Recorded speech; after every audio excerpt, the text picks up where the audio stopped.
So as we know, this world is a test. This world is a test. That's what we come here for. And the day of judgment is when we get the result. But when you look at the story of Solomon, just alone him, it literally it like dawns on you that no, this world is not only a test. This world, you get the test, you get the result. Your heaven or hell starts here.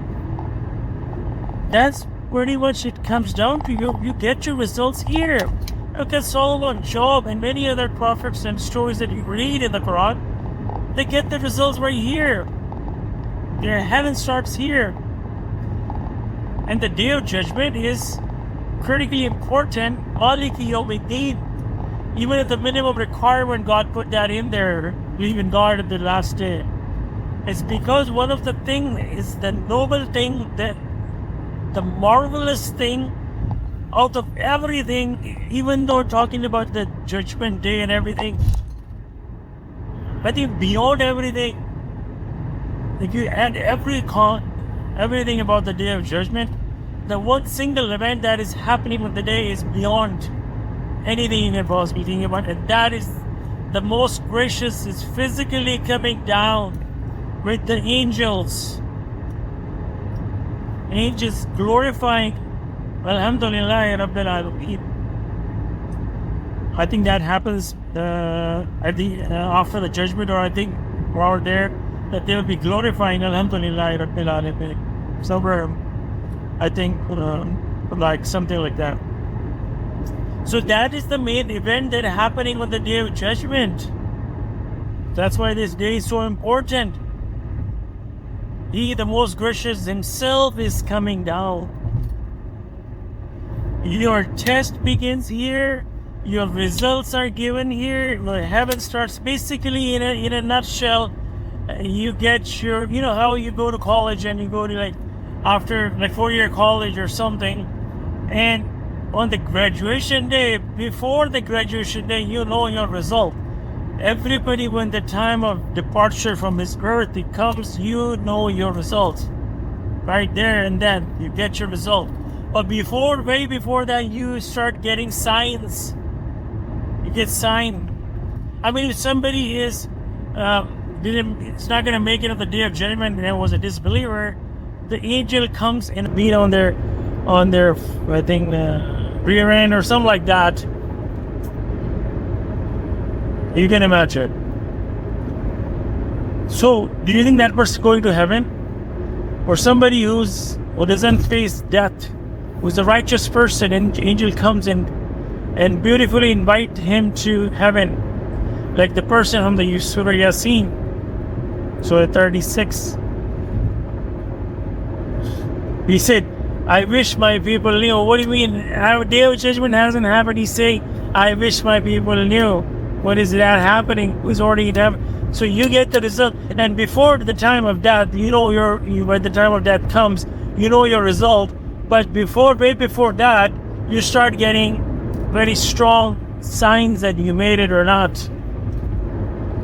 If you literally read the story of Solomon, inshallah, I'll shed more light on Solomon's story.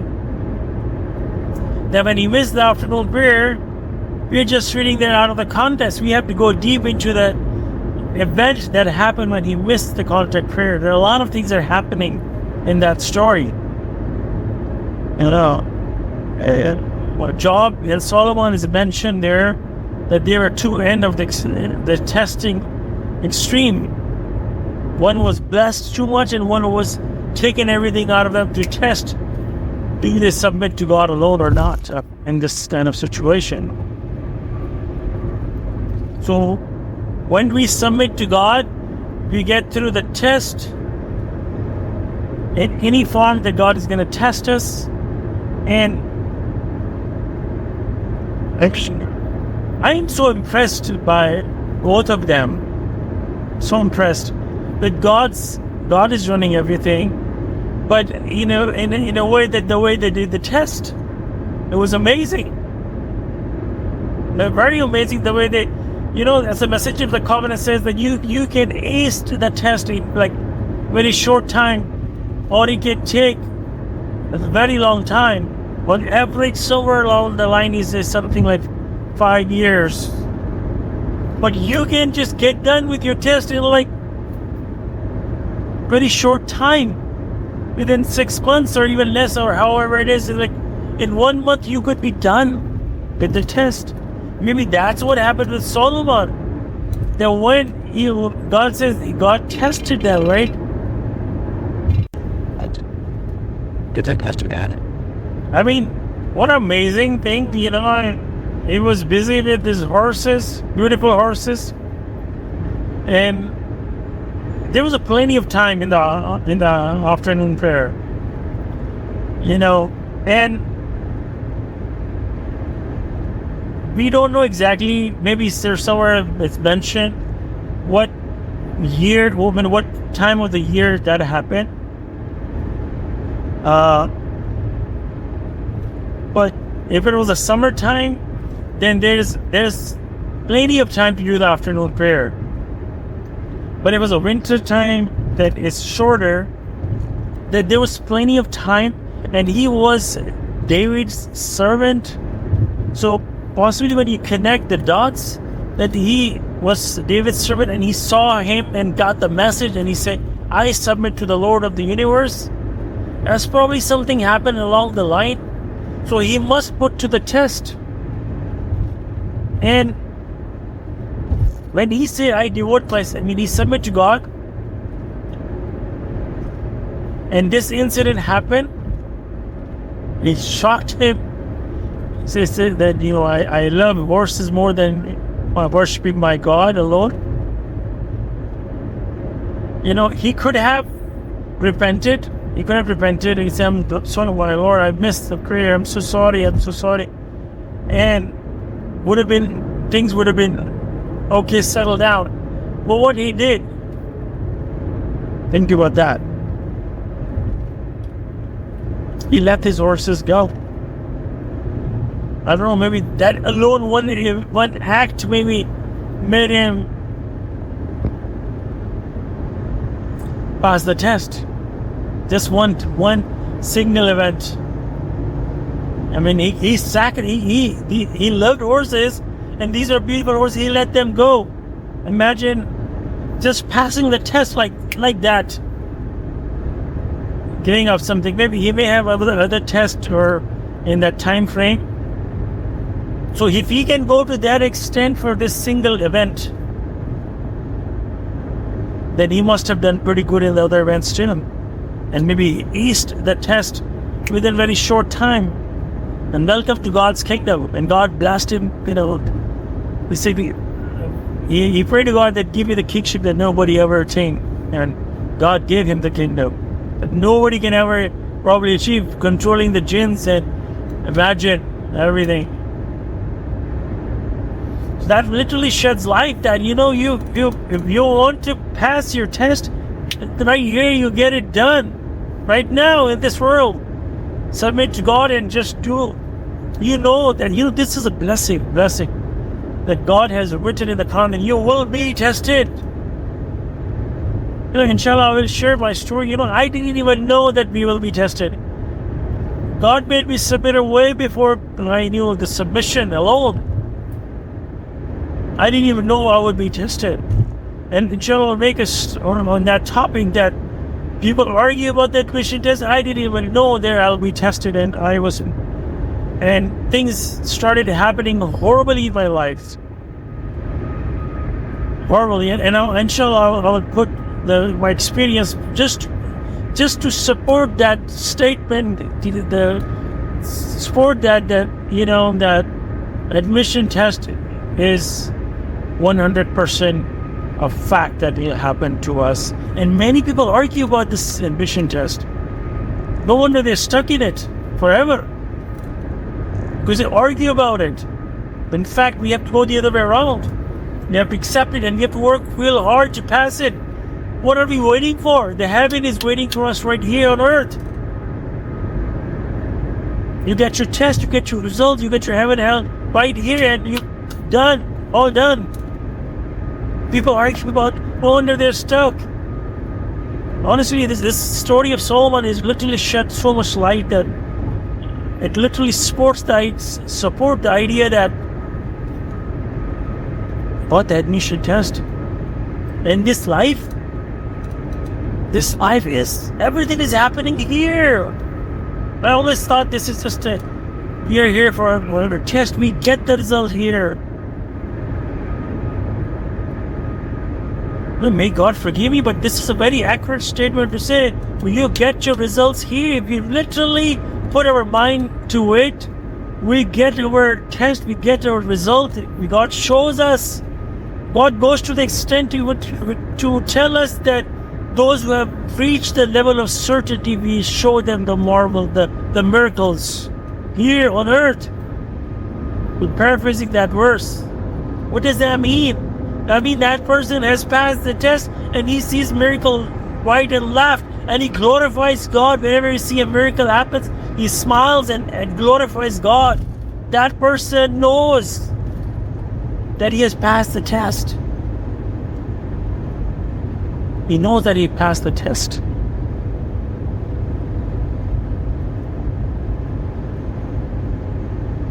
He knows that.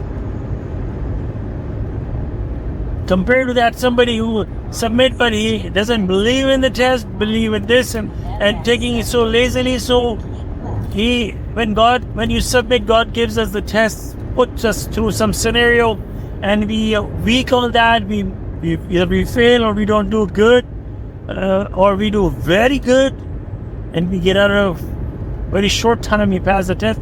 But if we are like in the wishy-washy area, then test continues until we literally come out on the other side. There's a computerized test. It's very much like the admission test somewhere along the line. So you start the test, and computer will ask you a very simple question. If you give the right answer, the next question will be even harder. You give that one right, it'll start getting harder and harder and harder. And computer is analyzing your answers, and it will put you on a graph scale that there's a middle line, and then suppose you were giving every right answer, maybe 10 right, 1 wrong answer. So I'll put you in a very, very safe place. The graph keep going up, and it'll put you in a very, very sweet spot. Mashallah, I'm doing this, and I keep birds flying like crazy outside. All praise be to God. So you are in the sweet zone, and then okay, is another one. Praise God. I don't know what they're doing. Another one. Praise God. So another one. Oh my God, what are they doing? See, I mean, this is amazing. So you're in the sweet spot. And then the test will shut off at 75 questions. That's the minimum question that required the computer. So at 75, you've been doing really good, the computer will shut off and you pass it. But if you're like making mistakes and right and wrong and right and wrong and right and wrong, so then the computer gonna get past the 75 and it's gonna continue on and on and on and on. And the maximum questions are I think 265. But when you get to 265, if you're still not haven't satisfied the computer, at 265 the computer will shut off. And then you fail if you didn't satisfy. You may pass at 265. You have somewhat satisfied the computer. There are some people, they do pass in that too, but you can pass. But if you're doing horribly wrong, somebody submit to God alone and just doesn't even care and just keep breaking God's commandment. And so the computer, if you're doing the test, if you keep making mistakes, keep making mistakes, at 75 computer will shut off again. But you will fail because you have easily satisfied the computer that you fail, man. So you have to satisfy the computer. Computer can shut off at 100 questions, maybe 150. At some point when computer is satisfied, it will shut off. It works very much similar to the submission. It's an admission that when we submit and if we're doing average, this test is going to continue until we satisfy the God's computer system. Somebody can take 1 year, 2 year, 5 year, and all, maybe more.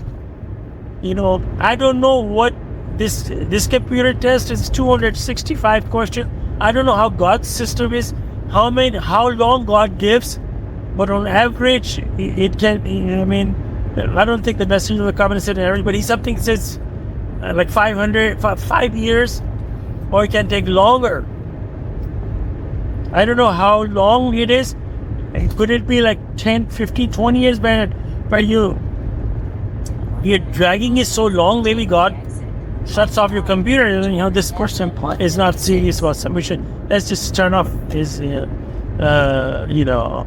keep failing, so let him go. I don't know how, God knows, but if you really put your mind into it, you struggle hard, and this is a test, you will come out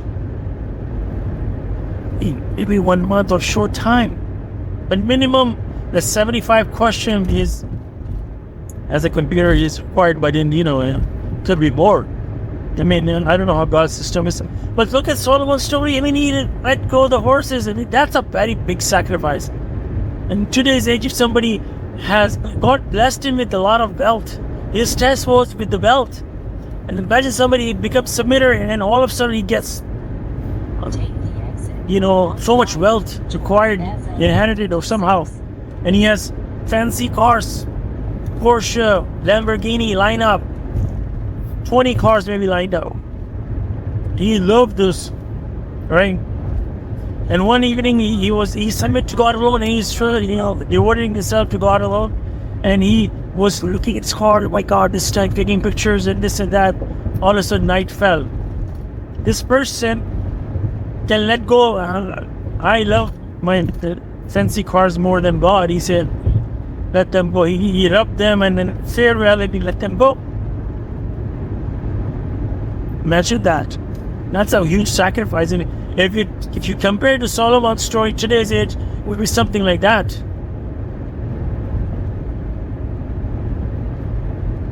Or vacation home, or something that you acquired. When you submit to God, God is either going to bless you with that wealth, or without money, or some kind of family issue, or some kind of disease, or something that will happen with you. And if you don't accept that, that's sad. I pick up sometime, submitters, they know already they're going to go through a test. When I submit to God alone, way before submission, I didn't even know about any of that. I didn't even know that I was going to put through the test. And it's a long story. Someday, inshallah, I should not do. There's no bragging in it. I'm just sharing it. This is to support that's the admission test. And I want to share another story about to support the Messenger of the Covenant. A very powerful story about to support the Messenger of the Covenant and support the idea of admission. That's all about that. It is nothing about me or anything. God is running everything. Anything that good I put in this topic and that topic is God is running. I have absolutely nothing. And mashallah, God shows you that. I was listening to the Messenger of the Covenant's audio number, I think 25, where he says that when you say mashallah, you can brag about anything. You can brag about it. I'm not gonna mashallah. It makes me feel a little, but you can literally brag. He says that you can brag about something that you have in your life by saying mashallah, because you're giving all credit to God. So you must share that story, even if you feel the bragging factor in it, because I said mashallah. God is the one who ran the whole story. It's not me who run it. It's not me who talking about this, that. I was put through the test and this and that happened. What the result or whatever it is in that story, or supporting the Messenger of the Covenant by a dream. I was not the one who was seeing the dream. God is the one. So you can say, and you're bragging about God, not about yourself. You're not bragging about you. Sorry, you're bragging about God. God is the one doing it. Praise be to God. Thank you much, Sean.